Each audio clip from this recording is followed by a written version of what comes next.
Hello students, കഴിഞ്ഞ video വരെ നമ്മൾ സാമ്പിൾ പ്രോഗ്രാംസ് ആണ് ഡിസ്കസ് ചെയ്തത്. ഈ വീഡിയോ മുതൽ നമുക്ക് തിയറി പോർഷൻസ് പഠിച്ചു തുടങ്ങാം. അതായത് നമ്മൾ സാമ്പിൾ പ്രോഗ്രാംസിൽ ഡിസ്കസ് ചെയ്ത കാര്യങ്ങളൊക്കെ തന്നെ അതിൻ്റെ തിയറി ആയിട്ടുള്ള കാര്യങ്ങൾ നമുക്ക് ഈ വീഡിയോ മുതൽ പഠിച്ചു തുടങ്ങാം. അപ്പോൾ ഇനി ഉള്ള വരുന്ന മെജോറിറ്റി വീഡിയോസും ഈ തിയറി ഓറിയൻറ്റഡ് ആണെന്ന് പറയാം. പ്രത്യേകിച്ച് സെക്കൻഡ് മോഡ്യൂളിൽ ഈ കൺട്രോൾ ഫ്ലോ സ്റ്റേറ്റ്മെൻറ്റ്സ് വരുന്നത് വരെയുള്ള വീഡിയോസ് എല്ലാം തിയറി ഓറിയൻറ്റഡ് ആയിട്ടുള്ളതായിരിക്കും. അപ്പം അതിൽ ക്വസ്റ്റ്യൻ എങ്ങനെയാണ് ചോദിക്കുന്നതെന്നും എത്ര മാർക്കിനുള്ള ക്വസ്റ്റ്യൻ ആയിരിക്കും എന്നൊക്കെയുള്ള കാര്യങ്ങൾ പറഞ്ഞായിരിക്കും ഞാൻ ഓരോ പോർഷനും എക്സ്പ്ലെയിൻ ചെയ്യുന്നത്. അപ്പോൾ ഇന്നിപ്പം തുടക്കം എന്ന രീതിയിൽ ഈ ഒരു ടോപ്പിക്ക് നമുക്ക് എക്സ്പ്ലെയിൻ ചെയ്യാം. ക്യാരക്ടർ സെറ്റ് ഇൻ സി എന്ന് പറയുന്ന ഒരു ടോപ്പിക്ക്. ഇത് മേ ബി ഒരു 3 or 4 മാർക്സിന് ചോദിക്കാൻ സാധ്യതയുള്ള ഒരു ക്വസ്റ്റ്യൻ ആണ്. അപ്പോൾ ഈ കാണുന്ന ഈ സംഭവങ്ങളൊക്കെ തന്നെയാണ് നിങ്ങൾ പോയിൻറ്റ്സ് ആയിട്ട് എഴുതാനുള്ളത്. അപ്പോൾ ഈ ക്യാരക്ടർ സെറ്റ് ഇൻ സി എന്ന് പറഞ്ഞാൽ നമ്മുടെ സി പ്രോഗ്രാം അല്ലെങ്കിൽ സി ലാംഗ്വേജിൽ എഴുതുന്ന കോഡ്, ആ പ്രോഗ്രാം എഴുതാനായിട്ട് ഉപയോഗിക്കുന്ന ക്യാരക്ടേഴ്സിന് കുറച്ച് ക്ലാസിഫിക്കേഷനായിട്ട് അവർ ഡിവൈഡ് ചെയ്തിട്ടുണ്ട്. അപ്പോൾ ഈ ക്ലാസിഫിക്കേഷനിൽ കൊടുത്തിരിക്കുന്ന ക്യാരക്ടേഴ്സ് ഉപയോഗിച്ചാണ് നമ്മൾ സാധാരണ ഒരു സി പ്രോഗ്രാമിൻ്റെ കോഡ് എഴുതുന്നത്. നമ്മുടെ കീബോർഡ് ഉപയോഗിച്ച് ടൈപ്പ് ചെയ്ത് കയറ്റുന്നെങ്കിലും അല്ലെങ്കിൽ ബുക്കിൽ കോഡ് എഴുതുന്നെങ്കിലും നമ്മൾ ഉപയോഗിക്കുന്ന ക്യാരക്ടേഴ്സ് എന്ന് പറഞ്ഞാൽ ഈ ലിസ്റ്റ് ചെയ്തിരിക്കുന്ന ക്യാരക്ടേഴ്സാണ്. അതായത് നമ്മുടെ സി ലാംഗ്വേജ് റെക്കഗ്നൈസ് ചെയ്തിട്ടുള്ള ക്യാരക്ടേഴ്സിനെ പറ്റിയാണ് നമ്മൾ ഈ പഠിക്കുന്നത്. അതിനെയാണ് ക്യാരക്ടർ സെറ്റ് ഇൻ സി എന്ന് ഉദ്ദേശിക്കുന്നത്. അപ്പം ഈ ക്യാരക്ടേഴ്സ് എന്ന് പറഞ്ഞാൽ ഒരു 3-4 ടൈപ്പായിട്ട് ക്ലാസിഫൈ ചെയ്തിട്ടുണ്ട്. ഏറ്റവും ആദ്യത്തെ ക്ലാസിഫിക്കേഷൻ വായിക്കുമ്പോൾ തന്നെ നിങ്ങൾക്ക് സംഭവം എന്താണെന്ന് മനസ്സിലാവും. ഏറ്റവും ആദ്യത്തെ ക്ലാസിഫിക്കേഷൻ എന്നുള്ളത് ലെറ്റേഴ്സാണ്. ലെറ്റേഴ്സ് എന്ന് പറഞ്ഞ് ഉദ്ദേശിക്കുന്നത് ആൽഫബറ്റ്സ്, അതായത് ക്യാപിറ്റൽ ലെറ്റേഴ്സും സ്മോൾ ലെറ്റേഴ്സും. Capital letters A to Z, small letters A to Z. അപ്പോൾ ഇത്രയും ആൽഫബറ്റ്സ് ഉപയോഗിച്ച് നമുക്ക് കോഡ് എഴുതാൻ സാധിക്കും. നമ്മൾ കോഡ് എഴുതുന്ന സമയത്ത് എന്തായാലും ഇംഗ്ലീഷിലുള്ള വേർഡ്സ് ഒക്കെ ഉപയോഗിച്ചാണല്ലോ നമ്മൾ പല കീവേഡും എഴുതുന്നത്, വേരിയബിളിൻ്റെ പേര് കൊടുക്കുന്നതും ബാക്കി പ്രിൻ്റ് എഫ് എന്നും സ്കാൻ എഫ് എന്നും ഒക്കെ എഴുതുന്നതിനെല്ലാം ഇംഗ്ലീഷിലെ വേർഡ്സ് ഒക്കെ ഉപയോഗിച്ച് ആ ആൽഫബറ്റ്സ് ഒക്കെ ഉപയോഗിച്ചാണ്. അപ്പോൾ അതിനെയാണ് ആ ഉപയോഗിക്കുന്ന ക്യാരക്ടേഴ്സിന് ലെറ്റേഴ്സ്, ആദ്യത്തെ ക്ലാസിഫിക്കേഷനാണ് ലെറ്റേഴ്സ് എന്ന് പറയുന്നത്. ഇവിടെ ശ്രദ്ധിക്കേണ്ട കാര്യം, ക്യാപിറ്റൽ ലെറ്റേഴ്സും സ്മോൾ ലെറ്റേഴ്സും ഇത് രണ്ടും ഡിഫറെൻ്റ് ആയിട്ടാണ് ലാംഗ്വേജ് കാണുന്നത്. അതായത് കേസ് സെൻസിറ്റീവ് ആണ് നമ്മുടെ സി ലാംഗ്വേജ് എന്ന് പറയുന്നത്.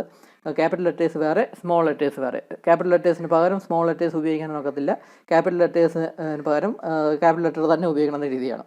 അപ്പോൾ അതായത് നമ്മുടെ വേരിയബിളിൻ്റെ പേരായിട്ട് നമ്മൾ സ്മോൾ ലെറ്റേഴ്സിനാണ് മെൻഷൻ ചെയ്യുന്നതെങ്കിൽ അതെല്ലായിടത്തും സ്മോൾ ലെറ്റേഴ്സ് തന്നെ മെൻഷൻ ചെയ്യണം. ക്യാപിറ്റൽ ലെറ്റർ ഉപയോഗിച്ച് അത് സിൻടാക്സ് എറർ കാണിക്കും.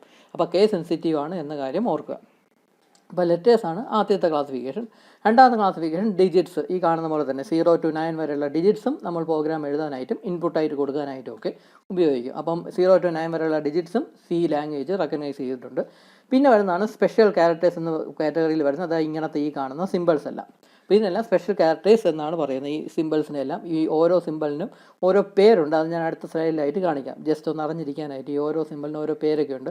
ഈ സിമ്പിൾസ് ഏതൊക്കെയാണെന്ന് പറഞ്ഞാൽ സത്യം പറഞ്ഞാൽ നമ്മുടെ കീബോർഡിൽ വരുന്ന സിമ്പിൾസ് എല്ലാം, നമ്മുടെ കീബോർഡിൽ നമുക്ക് ടൈപ്പ് ചെയ്ത് എൻ്റർ ചെയ്യാൻ പറ്റുന്ന എല്ലാ സിമ്പിൾസും സി ലാംഗ്വേജ് റെക്കഗ്നൈസ് ചെയ്തിട്ടുണ്ട്.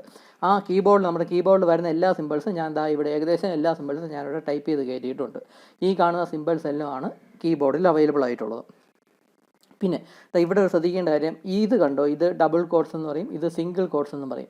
ഇതിങ്ങനെ ചെറിയൊരു ആംഗിളിലാണ് നമ്മൾ ഈ എഴുതിയിരിക്കുന്ന പറഞ്ഞാൽ സാധാരണ ചെറിയൊരു ആംഗിളിലാണ്.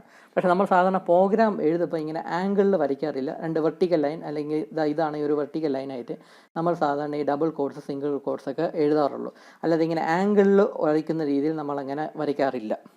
ഞാനിത് ഇവിടെ കൊടുത്തതേ ഉള്ളൂ. നമ്മൾ കീബോർഡിൽ സാധാരണ രീതിയിൽ ടൈപ്പ് ചെയ്യും, PPTയിലൊക്കെ സാധാരണ രീതിയിൽ ടൈപ്പ് ചെയ്യുമ്പോൾ ഇങ്ങനെ ഒരു ആംഗുലർ രീതിയിലാണ് ഈ ഡബിൾ കോഡ്സും സിംഗിൾ കോഡ്സും വരുന്നത്. പക്ഷേ നമ്മൾ ഈ പ്രോഗ്രാമിൻ്റെ കോഡ് ബ്ലോക്സിലൊക്കെ ഡബിൾ കോഡ്സൊക്കെ ടൈപ്പ് ചെയ്ത് കേട്ടപ്പോഴേക്കും വെർട്ടിക്കൽ ലൈനായിട്ടായിരിക്കും ഈ കോഡ്സ് എല്ലാം വരുന്നത്. അതുപോലെ തന്നെ നമ്മൾ പേപ്പറിൽ എഴുതുമ്പോഴും അങ്ങനെ വെർട്ടിക്കൽ ലൈനായിട്ട് വരുന്ന രീതിയിൽ ഈ ഡബിൾ കോഡ്സൊക്കെ റെപ്രസെൻറ്റ് ചെയ്യുക. ഒരു പോയിന്റ് പറഞ്ഞു തന്നേ ഉള്ളൂ. അപ്പോൾ ലെറ്റേഴ്സായി, ഡിജിറ്റ്സായി, സ്പെഷ്യൽ ക്യാരക്ടേഴ്സായി. പിന്നെ വരുന്ന ടൈപ്പ് ഓഫ് ക്യാരക്ടേഴ്സാണ് ഈ വൈറ്റ് സ്പേസസ് എന്ന് ഉദ്ദേശിക്കുന്നത്. വൈറ്റ് സ്പേസസ് എന്ന് പറഞ്ഞാൽ ഒരുപാട് എക്സാമ്പിൾസ് ഉണ്ട്. അതിലൊരു 3-4 എണ്ണമാണ് ഞാനിവിടെ കൊടുത്തിട്ടുള്ളത്.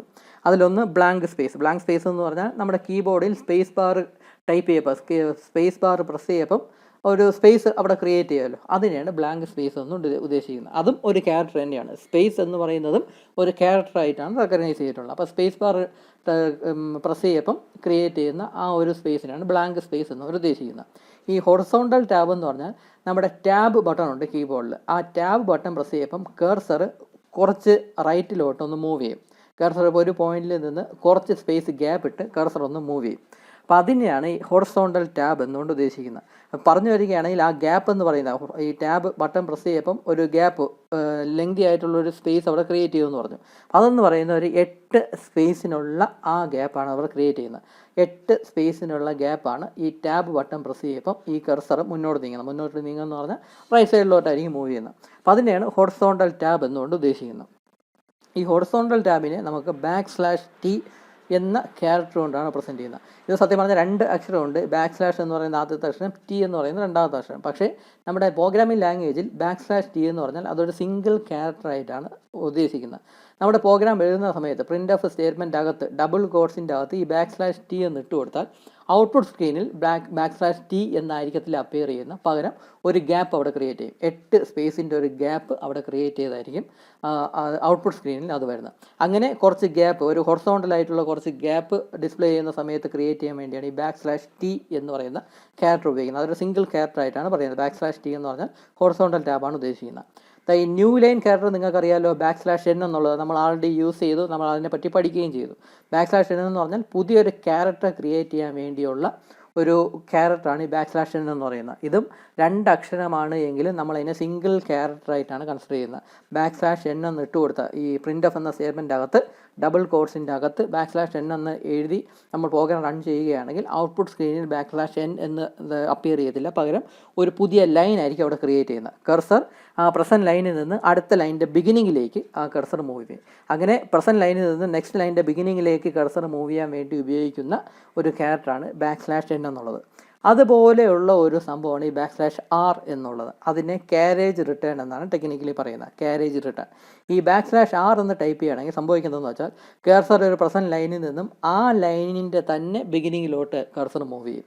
അങ്ങനെ നിൽക്കുന്ന കർസർ എവിടെയാണോ നിൽക്കുന്ന ആ ലൈനിൻ്റെ തന്നെ ബിഗിനിങ്ങിലോട്ട് മൂവ് ചെയ്യാൻ വേണ്ടിയാണ് ഈ ക്യാരേജ് റിട്ടേൺ എന്ന് പറയുന്ന ഈ ഒരു ക്യാരക്ടർ യൂസ് ചെയ്യുന്നത്. അത് റെയറായിട്ട് നമ്മൾ യൂസ് ചെയ്യാറുള്ളൂ. അപ്പോൾ ഈ ക്യാരേജ് റിട്ടേണും ന്യൂ ലൈനും, അതായത് ഈ /Rഉം /Nഉം തമ്മിലുള്ള ഡിഫറൻസ് എന്ന് പറഞ്ഞാൽ /N കൊടുക്കുകയാണെങ്കിൽ ആ കർസർ നിൽക്കുന്ന ലൈനിൻ്റെ നെക്സ്റ്റ് ലൈനിൻ്റെ ബിഗിനിങ്ങിലേക്ക് പോകാനാണ് ഈ /N കൊടുക്കുന്നത്. അതായത് ഒരു ന്യൂ ലൈൻ ക്രിയേറ്റ് ചെയ്യാൻ വേണ്ടിയാണ് /N കൊടുക്കുന്നത്. അതേസമയം /R ടൈപ്പ് ചെയ്ത് കൊടുക്കുകയാണെങ്കിൽ അത് ഉദ്ദേശിക്കുന്നതെന്ന് വെച്ചാൽ ആ കർസർ നിൽക്കുന്ന ആ ലൈനിൻ്റെ തന്നെ ബിഗിനിങ്ങിലേക്കായിരിക്കും കർസർ മൂവ് ചെയ്യുന്നത്. അതിന് വേണ്ടിയാണ് /R എന്ന് നമ്മൾ സംഭവം കൊടുക്കുന്നത്. അപ്പോൾ ഇതൊക്കെ ഈ /R നമ്മൾ റെയറായിട്ട് യൂസ് ചെയ്യാറുള്ളൂ. /N നമ്മൾ വളരെ കോമൺ ആയിട്ട് യൂസ് ചെയ്യും. മിക്കവാറും എല്ലാ പ്രോഗ്രാമിലും യൂസ് ചെയ്യുന്ന രീതിയിലൊക്കെ നമ്മൾ /N നമ്മൾ യൂസ് ചെയ്യാറുണ്ട്. /Tയും നമ്മൾ ഇടയ്ക്കിടയ്ക്ക് യൂസ് ചെയ്യും.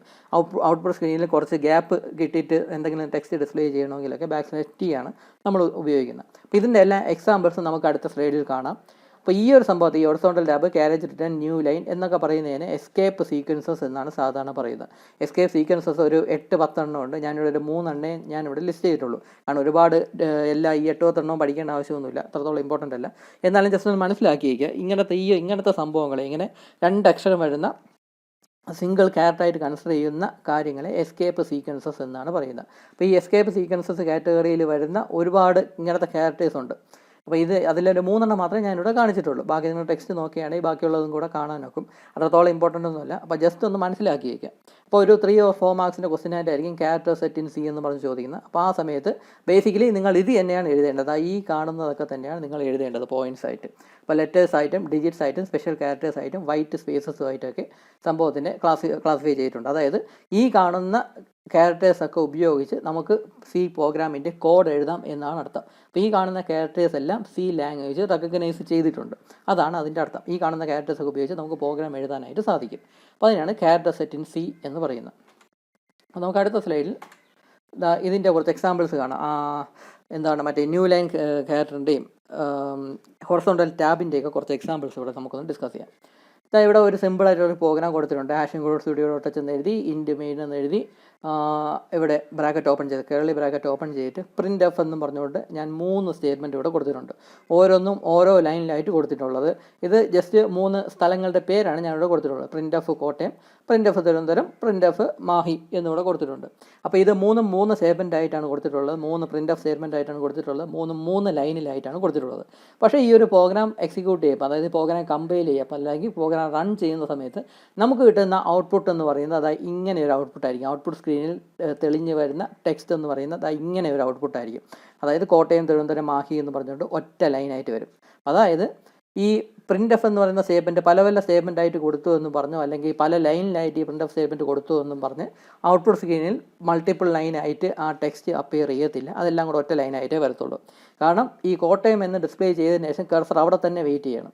അപ്പോൾ കർസർ അവിടെ തന്നെ വെയിറ്റ് ചെയ്യുമ്പോഴായിരിക്കും അടുത്ത പ്രിൻ്റ് ഓഫ് സ്റ്റേറ്റ്മെൻറ്റ് എക്സിക്യൂട്ട് ചെയ്യുന്നത്. അപ്പോൾ ആ സമയത്ത് തിരുവനന്തപുരം ടെക്സ്റ്റ് ഡിസ്പ്ലേ ചെയ്യണമെങ്കിൽ ആ കോട്ടയത്തിൻ്റെ ബാക്കിയായിട്ടായിരിക്കും ട്രിവാൻഡ്രം കൂടെ അങ്ങ് ഡിസ്പ്ലേ ചെയ്യുന്നത്. അപ്പോൾ കോട്ടയം ഡിസ്പ്ലേ ചെയ്തിട്ട് കർസർ അവിടെ നിൽക്കുകയാണ്. അടുത്ത സ്റ്റേറ്റ്മെൻറ്റ് എക്സിക്യൂട്ട് ചെയ്യുമ്പോൾ ട്രിവാൻഡ്രം ഡിസ്പ്ലേ ചെയ്യാനായിട്ടുള്ള സിഗ്നൽ കൊടുക്കും. അപ്പോൾ ആ കർസറിൻ്റെ ബാക്കിയായിട്ട് തന്നെ ട്രിവാൻഡ്രം എന്ന് പറയുന്നത് തിരുവനന്തപുരം എന്ന് പറയുന്ന വേർഡ് ഡിസ്പ്ലേ ചെയ്യും. എന്നിട്ടും കർസർ അവിടെ തന്നെ നിൽക്കുകയാണ്. അടുത്ത സ്റ്റേറ്റ്മെൻറ്റായ പ്രിൻ്റ് എഫിൽ മാഹി എന്ന ടെക്സ്റ്റ് ഡിസ്പ്ലേ ചെയ്യാനുള്ള സിഗ്നൽ കൊടുക്കും. ആ കർസർ അതിൻ്റെ ബാക്കിയായിട്ട് തന്നെ മാഹി അങ്ങ് ഡിസ്പ്ലേ ചെയ്യും. അപ്പോൾ അങ്ങനെ ഒറ്റ ലൈനൊക്കെ ആയിട്ടായിരിക്കും നമുക്ക് ഔട്ട്പുട്ട് കിട്ടുന്നത്. അപ്പോൾ ഇത് ഇങ്ങനെ പല ലൈനിലായിട്ട് ഔട്ട്പുട്ട് ഈ രൂപത്തിലുള്ള ഔട്ട്പുട്ട് കിട്ടാൻ വേണ്ടിയാണ് നമ്മൾ ഈ ന്യൂ ലൈൻ ക്യാരക്ടർ \n എന്ന് പറയുന്ന ന്യൂ ലൈൻ ക്യാരക്ടർ നമ്മൾ പ്രിൻ്റ് എഫ് എന്ന സ്റ്റേറ്റ്മെൻ്റ് അകത്ത് യൂസ് ചെയ്യുന്നത്. ശ്രദ്ധിക്കേണ്ട കാര്യം, പ്രിൻ്റ് എഫ് എന്ന സ്റ്റേറ്റ്മെൻറ്റ് എഴുതി ബ്രാക്കറ്റ് ഓപ്പൺ ചെയ്ത് ഡബിൾ കോട്ട്സിൻ്റെ അകത്താണ് ഈ \n വരുന്നത്. ഡബിൾ കോട്ട്സിൻ്റെ പുറത്ത് \n എഴുതരുത്, സിൻടാക്സ് എറർ കാണിക്കും. ഡബിൾ കോട്ട്സിൻ്റെ അകത്ത് തന്നെയാണ് ഈ \n വരുന്നത്. അപ്പോൾ ഈ \n എന്ന് പറയുന്ന സംഭവം ഡിസ്പ്ലേ ആവത്തില്ല. അത് ഡിസ്പ്ലേ ചെയ്യുക എന്ന് പറഞ്ഞാൽ ഈ \n ഉദ്ദേശം എന്ന് പറയുന്നത് കർസറിനെ നെക്സ്റ്റ് ലൈനിലോട്ട് കൊണ്ടുപോവുക എന്നാണ് ഈ \n ഉദ്ദേശം എന്ന് പറയുന്നത്. അപ്പോൾ ഈ \n എന്ന് പറഞ്ഞുകൊണ്ട് ഇവിടെ ഡിസ്പ്ലേ ചെയ്യത്തില്ല. പകരം ഈ കർസർ ആ ലൈനിൽ നിന്ന് നെക്സ്റ്റ് ലൈനിൻ്റെ ബിഗിനിങ്ങിലേക്ക് പോകും. അപ്പം അതിന് വേണ്ടിയാണ് ഈ \n യൂസ് ചെയ്യുന്നത്. അപ്പം ഇതിവിടെ എക്സിക്യൂട്ട് ചെയ്യുമ്പോഴേക്കും കർസർ ഈ കോട്ടയം എന്ന് പറയുന്ന ഇവിടെ നിന്ന് നെക്സ്റ്റ് ലൈനിൻ്റെ ബിഗിനിങ്ങിലേക്ക് പോകും. എന്നിട്ട് അടുത്ത പ്രിൻ്റ് എഫ് എന്ന സ്റ്റേറ്റ്മെൻറ്റ് എക്സിക്യൂട്ട് ചെയ്യുമ്പോൾ തിരുവനന്തപുരം എന്ന് പറയുന്ന ആ ഒരു ടെക്സ്റ്റ് അവിടെ നിന്ന് നെക്സ്റ്റ് ലൈനിൽ നിന്നായിരിക്കും സ്റ്റാർട്ട് ചെയ്യുന്നത്. അപ്പോൾ ഇവിടെ തിരുവനന്തപുരം കഴിഞ്ഞിട്ട് അവിടെയും ഒരു ന്യൂ ലൈൻ ക്യാരക്ടർ \n കൊടുത്തിട്ടുണ്ട്. അപ്പോൾ അത് എക്സിക്യൂട്ട് ചെയ്യുമ്പോൾ കർസർ വീണ്ടും നെക്സ്റ്റ് ലൈനിൻ്റെ ബിഗിനിങ്ങിൽ വന്ന് നിൽക്കും.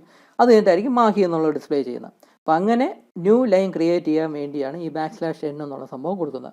അത് ഈ പ്രിൻ്റ് എഫ് എന്ന സ്റ്റേറ്റ്മെൻറ്റ് ഈ ഡബിൾ കോട്ട്സിൻ്റെ അകത്ത് അവസാനമോ കൊടുക്കാം, അതായത് ഇവിടെയോ കൊടുക്കാം, അല്ലെങ്കിൽ ഈവൻ ബിഗിനിങ്ങിലും കൊടുക്കാം. അപ്പോൾ എവിടെയാണോ ഈ \n എക്സിക്യൂട്ട് ആവുന്നത് അവിടെ വെച്ച് ഈ കർസർ നെക്സ്റ്റ് ലൈനിൻ്റെ ബിഗിനിങ്ങിലേക്ക് പോകും. ആ ഒരു ലോജിക്ക് ഓർത്ത് വെച്ചേക്കുക. ഇത് \n ആയി. ഇനി അടുത്ത \t എന്ന് പറയുന്ന ഹൊറിസോണ്ടൽ ടാബിനുള്ള അതിൻ്റെ എക്സാമ്പിൾ നോക്കാം. സെയിം പ്രോഗ്രാം തന്നെയാണ്. ഇവിടെ \n എന്ന് പറയും, \t എന്ന് ഇവിടെ രണ്ടിടത്തും കൊടുത്തിട്ടുണ്ട്. അപ്പോൾ ഈ സംഭവം ആദ്യം എക്സിക്യൂട്ട് ചെയ്യുന്നു. പ്രിൻ്റ് എഫ് സ്റ്റേറ്റ്മെൻറ്റ് എക്സിക്യൂട്ട് ചെയ്യുമ്പോൾ കോട്ടയം എന്നുള്ള സംഭവം ഡിസ്പ്ലേ ചെയ്യുന്നു. എന്നിട്ട് \t എന്ന സംഭവം എക്സിക്യൂട്ട് ചെയ്യുന്നു. അപ്പോൾ അതായത് \t എക്സിക്യൂട്ട് ചെയ്താൽ ഒരു സ്പേസ്, ഹൊറിസോണ്ടൽ സ്പേസ്, കുറച്ച് ഗ്യാപ്പ് അതവിടെ ക്രിയേറ്റ് ആവുകയാണ്. അപ്പോൾ ഈ ഗ്യാപ്പ് എന്ന് പറഞ്ഞാൽ സത്യം പറഞ്ഞാൽ 8 സ്പേസിൻ്റെ ആ ഗ്യാപ്പാണ് ഇവിടെ ഇത്രയും ഉണ്ടാകുന്നത്. അങ്ങനെ 8 സ്പേസിൻ്റെ അത്രയും ലെങ്തിലുള്ള ഗ്യാപ്പ് ക്രിയേറ്റ് ചെയ്യാൻ വേണ്ടിയാണ് ഈ \t ഉപയോഗിക്കുന്നത്. അപ്പോൾ ഇത് എക്സിക്യൂട്ട് ചെയ്യുമ്പോഴേക്കും കർസർ ഈ പോയിന്റിൽ നിന്ന് അടുത്ത 8 സ്പേസ് കഴിഞ്ഞിട്ടുള്ളൊരു പോയിന്റിലേക്ക് കർസർ മൂവ് ചെയ്യും, റൈറ്റ് സൈഡിലോട്ട് കർസർ മൂവ് ചെയ്യും. എന്നിട്ടായിരിക്കും അടുത്ത പ്രിൻ്റ് എന്ന സ്റ്റേറ്റ്മെൻറ്റ് എക്സിക്യൂട്ട് ചെയ്യുന്നത്, തിരുവനന്തപുരം എന്ന് പറയുന്ന ടെക്സ്റ്റ് ഡിസ്പ്ലേ ചെയ്യുന്നത്. അപ്പോൾ അതും കഴിഞ്ഞിട്ട് ഒരു \t കൊടുത്തിട്ടുണ്ട്. അപ്പം വീണ്ടും കർസർ ഇവിടെ നിന്ന് 8 സ്പേസ് മുന്നോട്ട് മാറും. അപ്പോൾ ഒറ്റയടിക്കാണ് 8 സ്പേസിൻ്റെ ആ ഒരു ഗ്യാപ്പ് അവിടെ ക്രിയേറ്റ് ചെയ്യുന്നത്. അപ്പോൾ എന്നിട്ട് അടുത്ത ടെക്സ്റ്റായ മാഹി ക്രിയേറ്റ് ചെയ്യും. മാഹി ഇവിടെ ഡിസ്പ്ലേ ചെയ്ത് കാണിക്കും. അങ്ങനെ ഒരു ഹൊറിസോണ്ടൽ ഗ്യാപ്പ് ക്രിയേറ്റ് ചെയ്യാനുള്ള 8 സ്പേസിൻ്റെ ലെങ്തുള്ള ഒരു ഹൊറിസോണ്ടൽ ഗ്യാപ്പ് ക്രിയേറ്റ് ചെയ്യാൻ വേണ്ടിയാണ് ഈ \t എന്ന് പറയുന്ന ആ ഒരു ക്യാരക്ടർ യൂസ് ചെയ്യുന്നത്. അതിനെ ഹൊറിസോണ്ടൽ ടാബ് എന്നാണ് വിളിക്കുന്നത്. ഇനി അടുത്താണ് ഈ \n ഉം \r തമ്മിലുള്ള ഡിഫറൻസ് മനസ്സിലാക്കാനായിട്ടുള്ള ഒരു വെറുതെ ഷോയ്ക്കുള്ളൊരു പ്രോഗ്രാം. ഇവിടെ അതുപോലെ തന്നെ ഇവിടെ കോട്ടയം കഴിഞ്ഞിട്ട് \n എന്ന് കൊടുത്തിട്ടുണ്ട്. അത് കഴിഞ്ഞ് തിരുവനന്തപുരം കഴിഞ്ഞിട്ടും \r എന്ന് കൊടുത്തിട്ടുണ്ട്.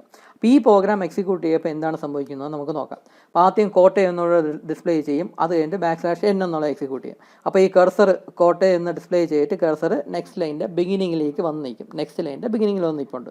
എന്നിട്ടായിരിക്കും തിരുവനന്തപുരം എന്നിവിടെ ഡിസ്പ്ലേ ചെയ്യുന്നത്. ഇവിടെ തിരുവനന്തപുരം എന്ന് ഡിസ്പ്ലേ ചെയ്യും.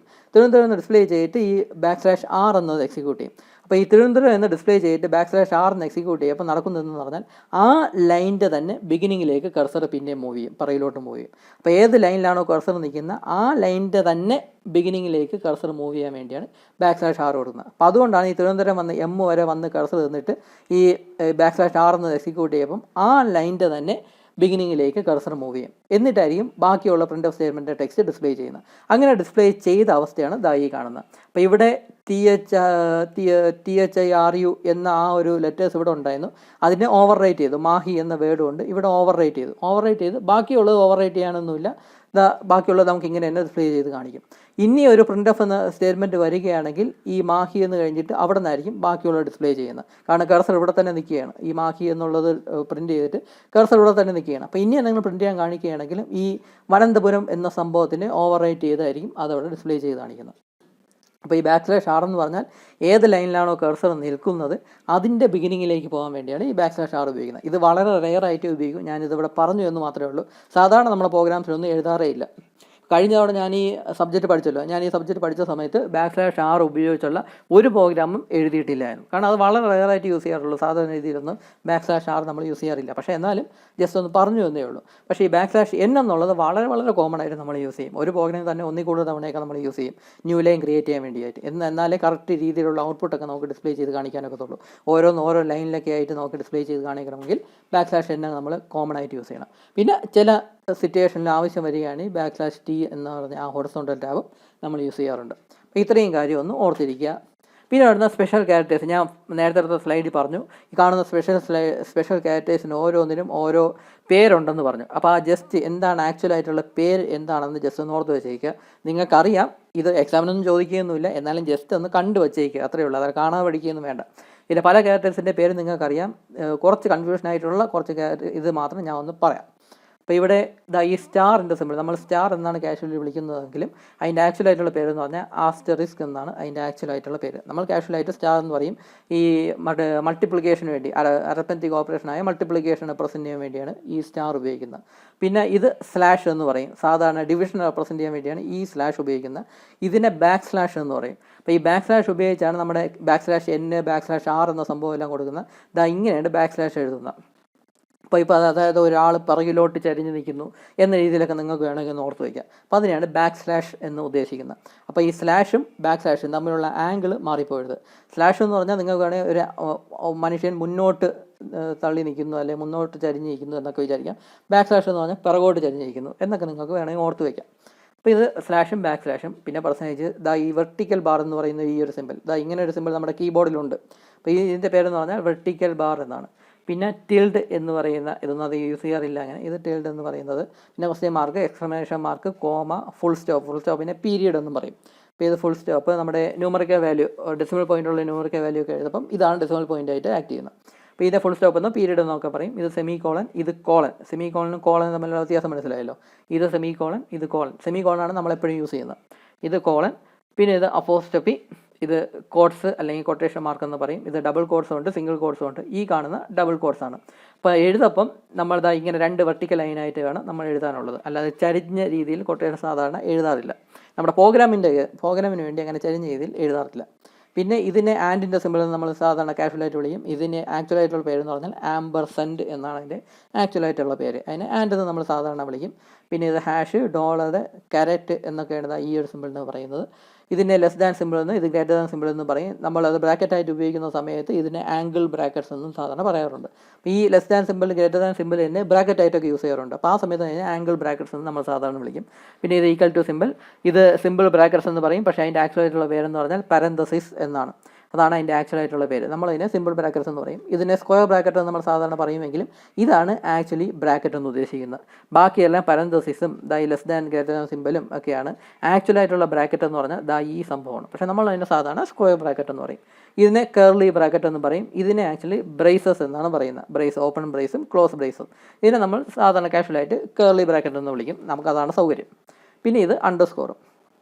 അപ്പം ഇങ്ങനത്തെ സ്പെഷ്യൽ ക്യാരക്ടേഴ്സ് എല്ലാം നമ്മുടെ കീബോർഡിൽ തന്നെയുണ്ട്. ഈ ക്യാരക്ടേഴ്സൊക്കെ ഉപയോഗിച്ച് പ്രോഗ്രാം എഴുതാം എന്നാണ് പറയുന്നത്. നമ്മൾ പ്രോഗ്രാം എഴുതപ്പോഴും ഇൻപുട്ടായിട്ട് കൊടുക്കാനും ഒക്കെ ഈ ക്യാരക്ടേഴ്സ് ഉപയോഗിക്കാം എന്നാണ് പറയുന്നത്.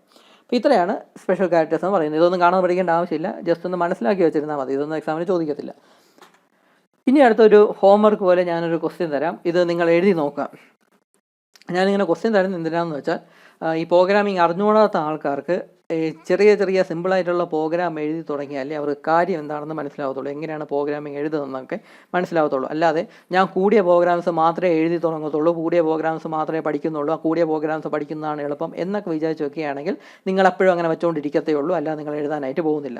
നമ്മൾ ഒരു പുതിയതായിട്ടൊരു ലാംഗ്വേജ് പഠിക്കുകയാണെങ്കിൽ നമ്മുടെ പ്രോഗ്രാമിങ്ങിൻ്റെ കാര്യമല്ല, അല്ലാതെ നമ്മൾ നോർമലായിട്ട് ഉപയോഗിക്കുന്ന ഒരു പുതിയൊരു ലാംഗ്വേജ് പഠിക്കുമ്പോൾ, ഇപ്പോൾ ഒരു ഇംഗ്ലീഷ് ലാംഗ്വേജ് ആണെന്ന് പറഞ്ഞാലും നമ്മൾ ആദ്യമായിട്ട് പഠിക്കുന്നത് ABCD എഴുതി പഠിക്കാനാണ് ഉപയോഗിക്കുന്നത്. ഇപ്പോൾ ABCD എന്ന് ടീച്ചർ എഴുതുമ്പോൾ നമ്മൾ ജസ്റ്റ് നോക്കിക്കൊണ്ടിരിക്കുകയല്ല നമ്മൾ ചെയ്യുന്നത്, നമ്മളും കൂടെ അതിൻ്റെ കൂടെ എഴുതാനായിട്ട് ശ്രമിക്കുക. എന്നാൽ മാത്രമേ ആ ABCD എന്ന ആൽഫബറ്റ്സ് എങ്ങനെ എഴുതും എന്ന് കൈ പിടിച്ച് പേനയെ പിടിച്ച് എങ്ങനെ എഴുതും എന്ന് നമുക്ക് മനസ്സിലാവുകയുള്ളൂ. എന്നിട്ട് മാത്രമേ നമ്മൾ വേർഡ്സ് ഒക്കെ പഠിക്കുകയുള്ളൂ. ആദ്യത്തെ ആൽഫബറ്റ്സ് ആയിരിക്കും പഠിക്കുന്നത്, അത് കഴിഞ്ഞിട്ട് നമുക്ക് വേർഡ്സ് ഒക്കെ പഠിക്കത്തുള്ളൂ, അതും കഴിഞ്ഞിട്ട് നമ്മൾ സെൻറ്റൻസുകളും പഠിക്കത്തുള്ളൂ.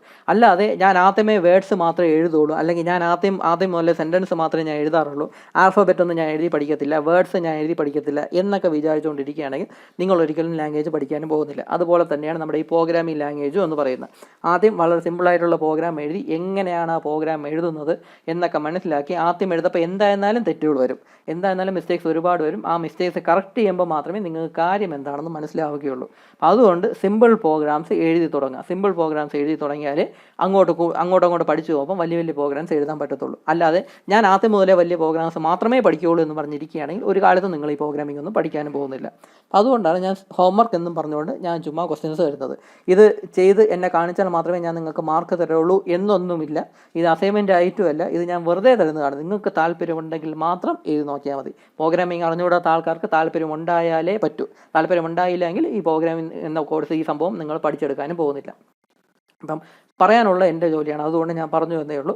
അപ്പം എന്തായാലും നോക്കുക. അപ്പോൾ ഹോംവർക്ക് പോലെ ഞാനൊരു ക്വസ്റ്റ്യൻ ഇവിടെ തന്നിട്ടുണ്ട്. ജസ്റ്റ് സിമ്പിളായിട്ടുള്ളൊരു പ്രോഗ്രാമാണ്. ടെമ്പറേച്ചർ ഡിഗ്രി ഫാരൻഹീറ്റ് നൽകുകയാണ്, ഇൻപുട്ട് ചെയ്യുകയാണെങ്കിൽ ഡിഗ്രി സെൽഷ്യസിലുള്ള ഔട്ട്പുട്ടായിട്ട് നമുക്ക് കിട്ടണം. അങ്ങനത്തെ ഒരു സിമ്പിളായിട്ടുള്ള പ്രോഗ്രാമാണ്. ഇതിൻ്റെ അൽഗോരിതം ഒന്നും ഞാൻ എഴുതി കാണിക്കുന്നില്ല. അൽഗോരിതമൊക്കെ നമ്മുടെ മനസ്സിലുണ്ടായിരുന്നാൽ മതി, ഏകദേശം നമ്മുടെ മനസ്സിലൊന്ന് ഓർത്തിരുന്നാൽ മാത്രം മതി. അൽഗോരിതമൊക്കെ എഴുതി കാണിക്കേണ്ട ആവശ്യമൊന്നുമില്ല. ഈ പ്രോഗ്രാം റൺ ചെയ്യുമ്പോൾ എനിക്ക് ഇങ്ങനത്തെ ഒരു ഔട്ട്പുട്ടാണ് വേണ്ടത്. ആദ്യം enter the temperature in Fahrenheit എന്ന് നമുക്ക് ഡിസ്പ്ലേ ചെയ്യുന്നു. അപ്പോൾ ആ സമയത്ത് കീബോർഡ് വഴി നമ്മളൊരു വാല്യൂ ടൈപ്പ് ചെയ്ത് കൊടുക്കുന്നു. ഇത് ഡെസിമൽ പോയിൻ്റുള്ള വാല്യൂ ആണെന്ന് തന്നെ കരുതുക. അപ്പോൾ ഡെസിമൽ പോയിൻ്റുള്ള ഒരു വാല്യൂ നമ്മൾ ടൈപ്പ് ചെയ്ത് കൊടുക്കുന്നു. അപ്പോൾ ആ ടൈപ്പ് ചെയ്ത് കൊടുത്ത് എൻ്റർ പ്രസ് ചെയ്യുമ്പോഴേക്കും ടെമ്പറേച്ചർ ഇൻ സെൽഷ്യസ് എന്ന് പറഞ്ഞുകൊണ്ട് ടെമ്പറേച്ചർ കാൽക്കുലേറ്റ് ചെയ്ത്, അതായത് ഫാരൻഹീറ്റിനെ ഡിഗ്രി സെൽഷ്യസിലോട്ട് കാൽക്കുലേറ്റ് ചെയ്ത ആ ഔട്ട്പുട്ട് ഡിസ്പ്ലേ ചെയ്ത് കാണിക്കണം. അപ്പോൾ ഇത്രയേ ഉള്ളൂ പ്രോഗ്രാമിൻ്റെ ഔട്ട്പുട്ട് എന്ന് പറയുന്നത്. അപ്പോൾ അതിന് വേണ്ടി ഉപയോഗിക്കുന്ന ഇക്വേഷൻ എന്ന് പറഞ്ഞാൽ ദാ ഇങ്ങനത്തെ ഒരു ഇക്വേഷനാണ്. ഇത് നിങ്ങൾക്ക് ആൾറെഡി അറിയാമായിരിക്കും, അറിഞ്ഞുകൂടാമെങ്കിൽ ദാ ഇപ്പം കാണുക. ഈ ഒരു ഇക്വേഷൻ ഉപയോഗിച്ചാണ് ഫാരൻഹീറ്റിനെ ഡിഗ്രി സെൽഷ്യസ് ആയിട്ട് കൺവേർട്ട് ചെയ്യുന്നത്. അപ്പോൾ നമ്മൾ എൻ്റർ ചെയ്ത് കൊടുക്കുന്ന ഈ വാല്യൂ എന്ന് പറഞ്ഞാൽ ഈ എഫിൻ്റെ സ്ഥാനത്തായിരിക്കും നമ്മൾ ഇട്ട് കൊടുക്കുന്നത്. അപ്പോൾ എഫിൻ്റെ സ്ഥാനത്ത് അതിനെ 32 കൊണ്ട് ആ എഫിനെ ആ വാല്യൂവിൽ നിന്ന് 32 മൈനസ് ചെയ്യണം. എന്നിട്ട് എനിക്ക് തോന്നുന്നു 0.5559 കൊണ്ട് മൾട്ടിപ്ലൈ ചെയ്യണമെന്ന് തോന്നുന്നു. അതായത് 5/9 കാൽക്കുലേറ്റർ അടിക്കുമ്പോൾ എനിക്ക് തോന്നുന്നു 0.5559 അങ്ങനെ എന്തോ കിട്ടുമെന്ന് തോന്നുന്നു. ആ വാല്യൂ ഉണ്ട്, അല്ലെങ്കിൽ 5/9 കൊണ്ട് മൾട്ടിപ്ലൈ ചെയ്യുമ്പോഴേക്കും ആ ഫാരൻഹീറ്റിനെ ഡിഗ്രി സെൽഷ്യസിലായിട്ട് കൺവേർട്ട് ചെയ്യും. അപ്പോൾ അതിനെടുത്ത് ഡിസ്പ്ലേ ചെയ്ത് കാണിച്ചാൽ മാത്രം മതി. ഒന്നുകിൽ പുതിയൊരു വേരിയബിൾ ക്രിയേറ്റ് ചെയ്ത് ഈ ഡിഗ്രി സെൽഷ്യസിൽ സേവ് ചെയ്യാൻ, അതിൻ്റെ വാല്യൂ സേവ് ചെയ്യാനായിട്ട് പുതിയ വേരിയബിൾ ക്രിയേറ്റ് ചെയ്തിട്ട് അതിനെ ഇവിടെ ഡിസ്പ്ലേ ചെയ്ത് കാണിക്കുക.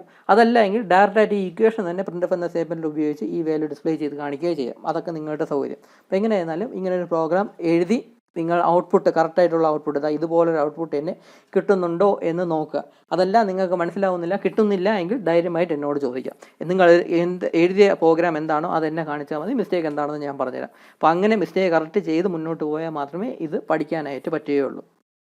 വലിയ പാടൊന്നുമില്ല, സിമ്പിളായിട്ട് പഠിക്കാമെന്നുള്ളതേ ഉള്ളൂ. ആ സിമ്പിളായിട്ടുള്ള പ്രോഗ്രാംസ് പഠിച്ചാൽ മാത്രമേ നമുക്ക് കൂടിയ പ്രോഗ്രാംസ് വരപ്പോൾ നമുക്കതൊക്കെ സ്കിപ്പ് ചെയ്യാനൊക്കത്തുള്ളൂ.